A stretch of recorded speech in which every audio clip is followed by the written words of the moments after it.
We've just spent the last 10 sections pulling apart the most powerful article in the Constitution, the one that decides who makes the laws, who holds the purse, who sends us to war.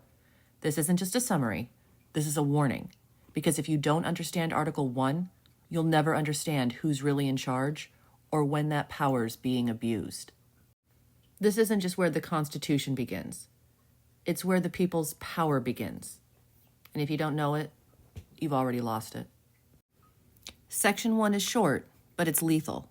It says all legislative powers herein granted shall be vested in a Congress, not the president, not in unelected bureaucrats, not in courts, only Congress.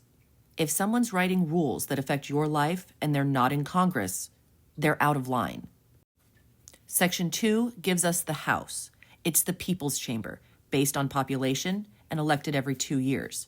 No nobility, no appointment, no dynasties, just raw representational power.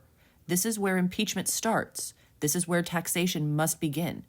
And this is where your voice should be heard. Section 3 created the Senate, designed to represent the states themselves. Originally, senators were chosen by state legislatures because the founders knew D.C. must answer to the states. And in case anyone forgot, the Senate holds impeachment trials. It's where the balance was supposed to live. Section 4 gives Congress power to regulate its own elections. And with great power comes, well, you've seen it. This is why voter integrity laws matter. This is where the timing and control of democracy gets rigged or reclaimed.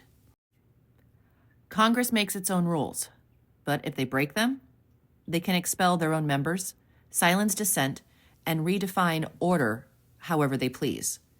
Section 5 is how the circus stays running. Congress gets paid by your tax dollars, and they get immunity for what they say in session. That's right, they can't be arrested for most things while in session or punished for speaking their mind on the floor, which means we gave them freedom to speak truth, and they used it to lie. Section 7 lays out the process. Bills start in the House, go to the Senate, and then to the President. He can veto it, but Congress can override it. No backdoor executive orders, no agency edits. This is how laws are supposed to be made. Section 8 is the heart, the powers Congress actually has. Raise taxes, declare war, regulate trade, coin money, create courts. Everything they're allowed to do is written right here. If it's not listed, it's not legal. That includes most of the alphabet agencies choking your freedom. Section 9 is Congress's leash. No targeting citizens, no retroactive punishments, no endless detention. If they're breaking this section, they're breaking the Republic. Section 10 is for the states. No making their own treaties, no armies, no printing money. Why? Because the founders fought a war to unify this country, not to turn it into 50 petty kingdoms.